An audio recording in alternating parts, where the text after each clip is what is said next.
नमस्कार दोस्तों।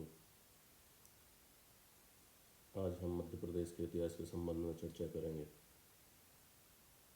मध्य प्रदेश के इतिहास को जब हम देखते हैं तो सबसे पहले मध्य प्रदेश के प्राचीन इतिहास के बाद संबंध में चर्चा करेंगे। तो मध्य प्रदेश में प्रागैतिहासिक या ऐतिहासिक काल जो था या पाषाण काल जिसको बोलते हैं वो 3 चरणों में बटा हुआ था।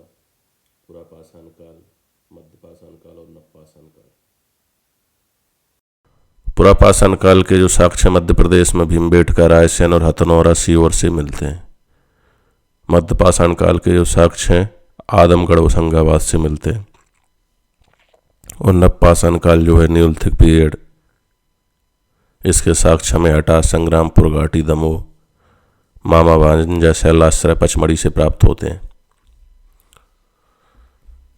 इस तरीके से ये अपन ने देख लिया। तो पाषाण काल में मध्य प्रदेश के प्रमुख स्थल कौन कौन से थे? पाषाण काल में मध्य प्रदेश के प्रमुख स्थल देखेंगे।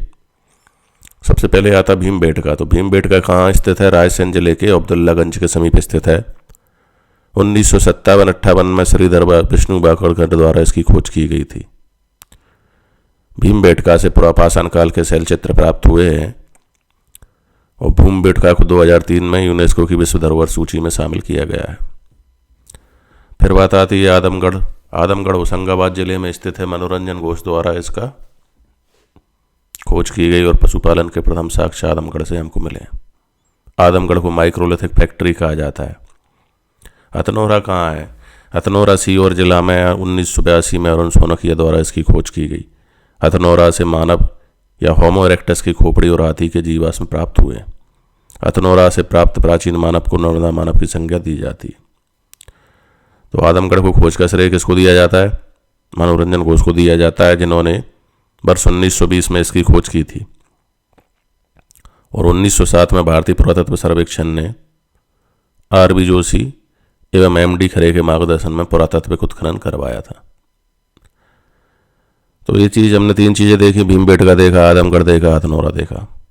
भीमबेटका रायसेन, आदमगढ़ होशंगाबाद और हथनौरा सीहोर जिला। मध्य प्रदेश में कुछ अपने जो पुरातत्वविद थे, एक विष्णु बाकड़कर जी थे, एच.डी. सांकलिया जी थे, अरुण सोनकिया जी थे और जी.आर. शर्मा थे। तो मनोरंजन घोष ने होशंगाबाद जिले में आदमगढ़ की खोज की थी और एच.डी. सांकलिया ने खरगोन में नावदा टोली की खोज की थी। एच.वी. त्रिवेदी ने मंदसौर में आवरा की खोज की थी। इतने खोजों को देख लिया है। फिर आता है मध्य प्रदेश में नवपाषाण काल का जो था। तो नवपाषाण काल को ताम्रपाषाण काल या महापाषाण काल में बांटा गया है। मध्य प्रदेश में ताम्रपाषाण काल देखें तो इसके साक्ष्य अधिकांशतः भारत के उत्तरी क्षेत्रों में मिले हैं। मानव ने औजार बनाने के लिए पत्थर के साथ तांबे का उपयोग किया था। तो मानव द्वारा सर्वप्रथम खोजी गई धातु कौन सी थी? तांबा धातु थी। सर्वप्रथम कौन सी धातु का प्रयोग किया था? तांबा धातु का प्रयोग किया था। ताम्रपाषाण काल की मालवा संस्कृति का विकास नर्मदा घाटी और चंबल घाटी क्षेत्रों में मिलता है। मालवा संस्कृति के मृत भांड सर्वश्रेष्ठ माने जाते हैं। तो मध्य प्रदेश में ताम्रपाषाण युग के साक्ष्य क्या क्या है? ताम्रपाषाण युग के साक्ष्य में देखें तो एक तो कायथा है उज्जैन का, एक नावदा टोली है खरगोन का, एक डांगवाला है उज्जैन का, एक आंवरा है मंदसौर का। अन्य नगरों में अगर देखें अपन ताम्रपाषाण काल में और कौन कौन से नगर थे, तो एक तो एरन था जो वर्तमान में सागर जिले में था, एक खेड़ी नामा था, एक होशंगाबाद में था, नागदा उज्जैन में और बेसनगर विदिशा। कायथा कहाँ है? उज्जैन जिले के काली सिंध नदी के किनारे है। इसमें भूरे रंग के मृत भांड मिले हुए हैं। 1900 श्रीधर में श्रीधर बाकड़कर द्वारा इसकी खोज की गई थी।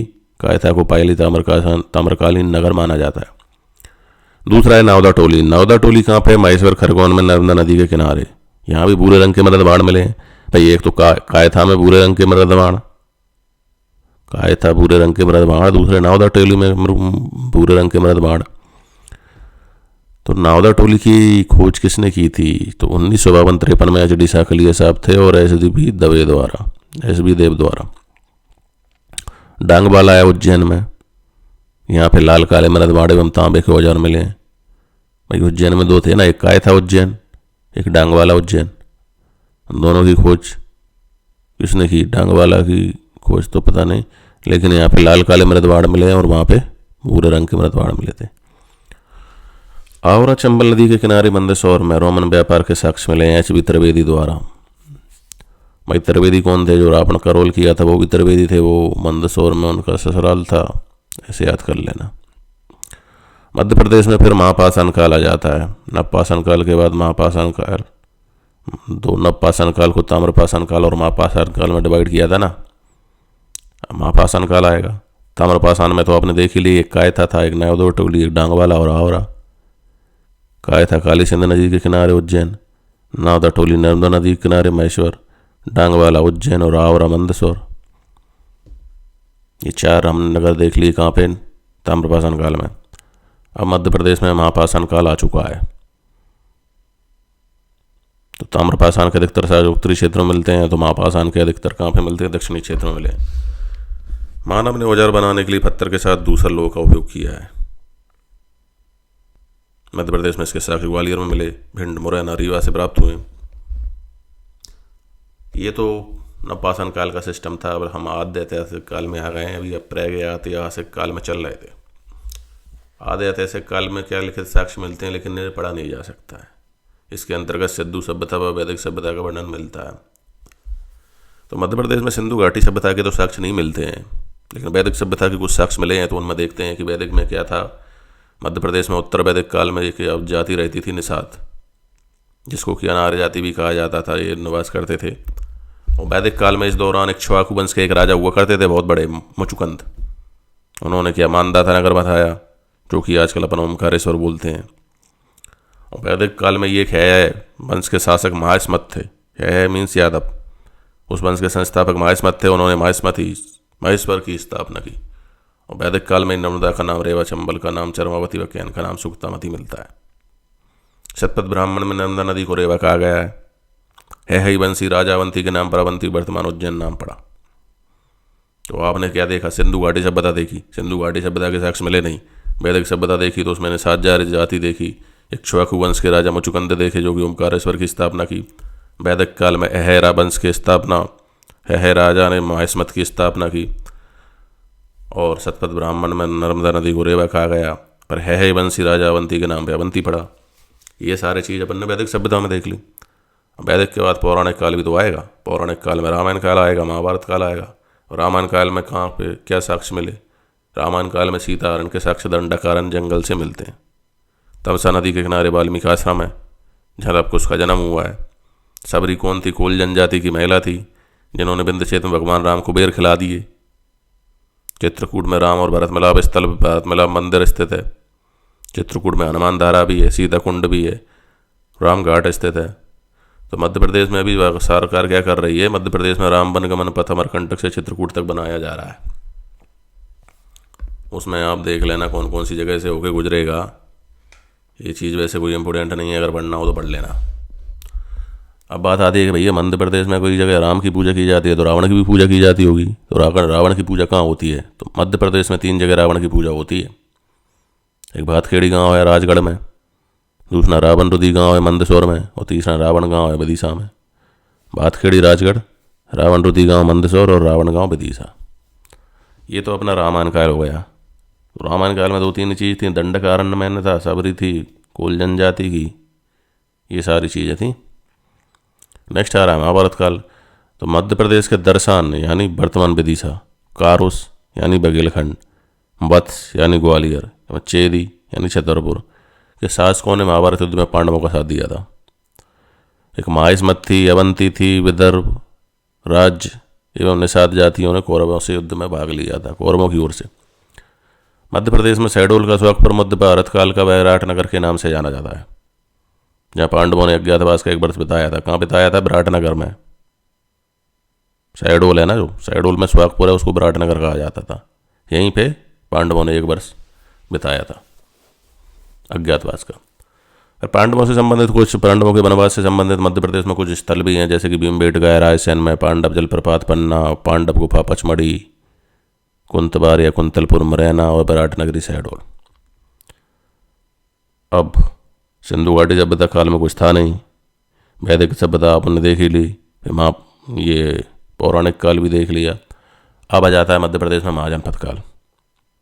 तो मध्य प्रदेश में मुख्यतः दो ही जनपद थे, महाजनपद थे, एक तो अवंती था, एक चेदी था। अवंती की राजधानी उत्तरी अवंती, दक्षिणी अवंती, उत्तरी उज्जैनी, दक्षिणी माहेस्मत। और चेदी गणपत महाजनपद की राजधानी थी शक्तिमती, यमुना व विंध्य प्रांत के बीच, विंध्य पर्वत के बीच। तो 6वीं शताब्दी में बौद्ध धर्म ग्रंथ अंगुत्तर निकाय व जैन ग्रंथ भगवती सूत्र में 6 महाजनपदों का उल्लेख, 16 महाजनपदों का उल्लेख है। 16 में से 2 अपने महाजनपद मध्य प्रदेश में स्थित हैं। एक है अवंती, एक है चेदी। अवंती के संबंध में आपने जान लिया कि अवंती महाजनपद चंबल और नर्मदा नदी के मध्य स्थित है। अवंती महाजनपद 2 भागों में विभक्त था, उत्तरी और दक्षिणी। उत्तर की राजधानी उज्जैनी और दक्षिण की माहेस्मती। यहाँ पे कौन राज करता था उस समय? चंड प्रदोत नाम का एक राजा था अवंती में, वो यहाँ पे शासन करता था। और चंड प्रदोत जो था वो उसके ही समकालीन बुद्ध माने जाते हैं। चंड प्रदोत के पश्चात पालक, विशाखयुप, आर्यक और नंदीवर्धन शासक हुए। नंदीवर्धन प्रदोत वंश का अंतिम शासक था। इन स्कंद पुराण में अवंती को प्रसिद्ध वाणिज्यिक, विज्ञान और साहित्य का केंद्र माना गया है। अवंती के अंतर्गत कौन कौन से जनपद आते थे? एक तो बत्सा आता था यानी वर्तमान का ग्वालियर क्षेत्र, और दूसरा अनूप आता था यानी वर्तमान का नमाड़ क्षेत्र। अवंती के अंतर भी 2 जनपद आते थे, महाजनपद अलग थे और जनपद अलग थे। और चेदी महाजनपद कहाँ पे था? यमुना नदी और विंध्याचल पर्वत के मध्य में फैला था।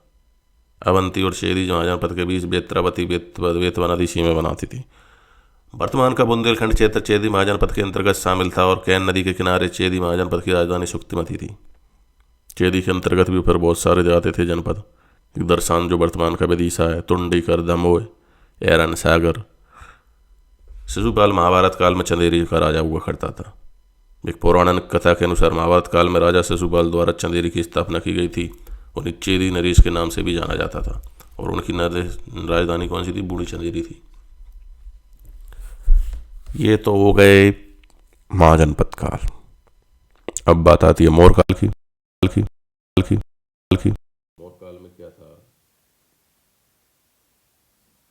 मौर्य काल के बारे में कुछ फैक्ट जानेंगे। चांदी तांबे से निर्मित मौर्यकालीन सिक्के कहाँ कहाँ प्राप्त हुए? तो विदिशा में, त्रिपुरी में, उज्जैन, एरन, सतना से प्राप्त हुए। बिंदुसार के समय अशोक को अवंती का राज्यपाल बनाया गया। भाई अशोक जी को बिंदुसार के समय में वहाँ का राज्यपाल बनाया गया था। कितने वर्षों तक ये शासक रहा? तो अशोक जो है अवंती का राज्यपाल 11 वर्षों तक रहा। इसी समय उसने क्या किया कि भैया चलो विदिशा गए एक बार, और वहाँ की सेठ की पुत्री महादेवी से उनको प्यार हो गया और उनसे विवाह कर लिया। अशोक ने क्या कहा था? उज्जैनी के अवंती की राजधानी बना दिया था। अशोक के पुत्र का नाम महेंद्र व पुत्री का नाम संघमित्रा था भैया, जिन्होंने कहाँ भेजा था? अशोक ने श्रीलंका भेज दिया था इनको बौद्ध धर्म के प्रचार के लिए। और इस महादेवी के कहने पर इन्होंने 2 चीज़ें बना दी। एक तो सांची स्तूप बना दिया, एक बेस्ट टिकरी का निर्माण करा दिया। फिर यहाँ पे कुछ अशोक के अवलोक भी मिले जो कि इम्पोर्टेंट है। रूपनाथ अभिलेख वर्तमान में कटनी जिले की बौरीवल तहसील में स्थित है। रूपनाथ अभिलेख को कैसे याद करें? रूट तो काटता है ना, तो कटनी हो जाएगा। गुड़जिला अभिलेख दतिया में, गुड़जिला अभिलेख दतिया जिले में स्थित है।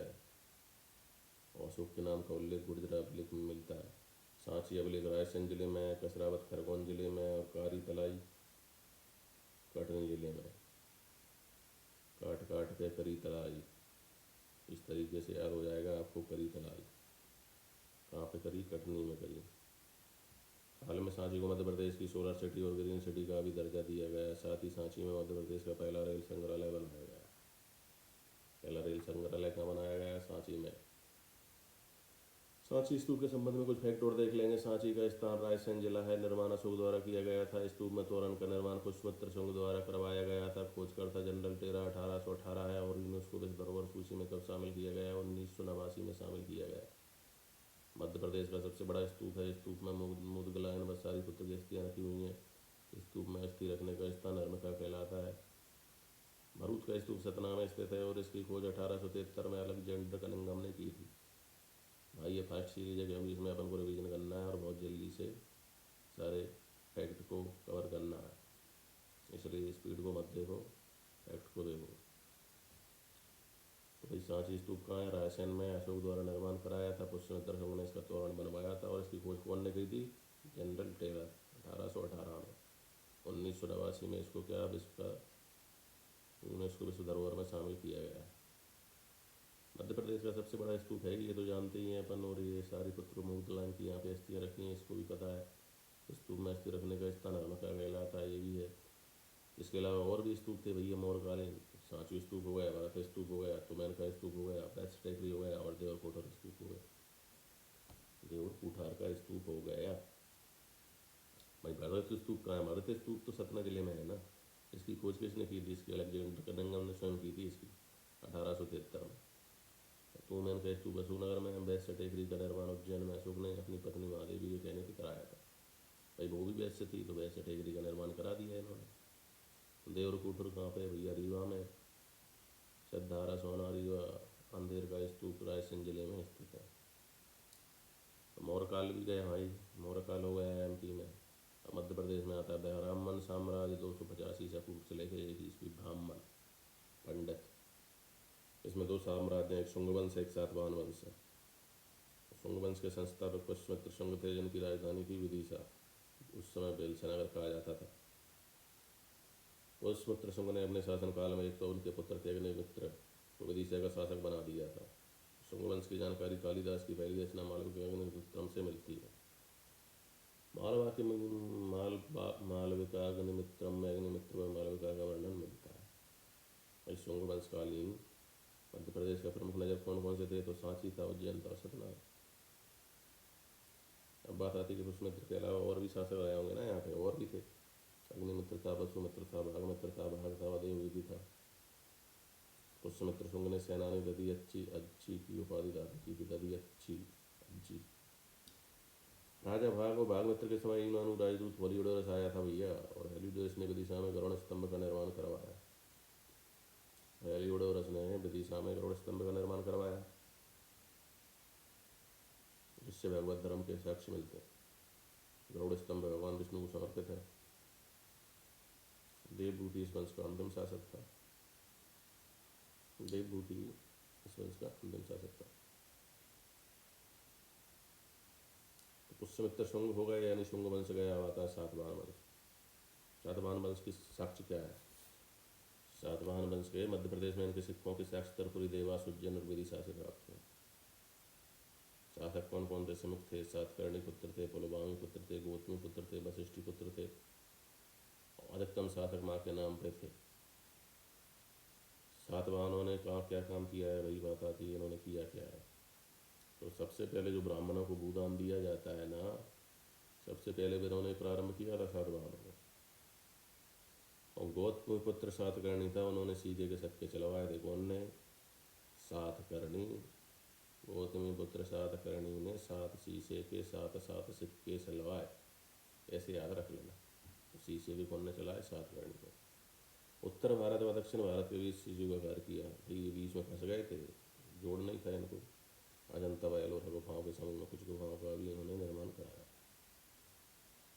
ये तो इम्पोर्टेंट बस हो गए भैया। फिर कुछ प्राचीन वंश भी थे और भी सारे। ओलिकर वंश, मेघवंश, नागवंश, मैकलका, पांडव वंश, परिव्राजक वंश, उच्चकल्प वंश और बाकाटक वंश। सभी वंशों को याद करना पड़ेगा मध्य प्रदेश पढ़ना है तो सबसे पहले देखते हैं ओलिकर वंश। ओलिकर वंश वर्तमान में मध्य प्रदेश के कहाँ पे स्थित था? मंदसौर में। इसकी राजधानी दसपुर थी। ओलिकर वंश का संस्थापक कौन था? यशोवर्मन। ओलिकर यशोवर्मन। ओ लिख कर यशोवर्मन। ओलिकर मीन्स ओलिकर। अब अपन इसको याद करना है तो कैसे? और लिख कर यश बड़ा, और लिख कर यश बड़ा, ऐसे यश से याद हो जाएगा, है ना। मालवा नाम देने का श्रेय किसको जाता है भैया? ओलिकर शासकों को दी जाता है। उधर अपन ने देखा था कि कौन ने की थी? यादव वंश के जो थे उसने उसकी स्थापना की थी ना, मालवा की नहीं, अवंती की। अवंती की थी उसने। तो मालवा नाम देने का श्रेय किसको जाता है? ओलिकर शासकों को जाता है। ओलिकर वंश के प्रमुख शासक कौन कौन थे? नरवर्मा थे, सिंहवर्मन थे और बुद्धवर्मन थे। नरवर्मा, सिंहवर्मन और बुद्धवर्मन। नरवर्मा, सिंहवर्मन और बुद्धवर्मन। साथ साथ हमको याद करते जाना। मेघवंश। पुराणों में से मेघवंश कहा गया है। पहले इस वंश का शासन बघेलखंड में था, फिर कौशाम्बी तक विस्तृत हुआ। मगवंश के सिक्के तथा अभिलेख हमें बांधवगढ़ से प्राप्त हुए हैं। मगवंश की प्रारंभिक राजधानी बांधवगढ़ थी। बघेलखंड का मगवंश भीमसेन, भद्रमत से मग और प्रमुख शासक थे। फिर आता है नागवंश। नागवंश कहाँ पे था? इस वंश का अल्पकालीन शासक विदिशा ग्वालियर में था। इसके संस्थापक वृषनाग थे। नागवंश का शासक भीमनाथ के सिक्के विदिशा से प्राप्त हुए। फिर आता है मैकल का पांडव वंश। मैकल का पांडव वंश का विस्तार मध्य प्रदेश के शहडोल और अनूपपुर क्षेत्र में था। इस वंश के प्रमुख शासकों में भरत बल, जल बल, नगबल और धरातल, सबरे बल ही बल थे क्या मैकल में? भरत बल था, जल बल था, नागबल था और धरातल थे। तो मतलब सारों के पास बल था, वो मैकल था। पांडव थे, पांडव वंश कहा जाता है, तो पांडव में तो सभी आ जाएंगे ना।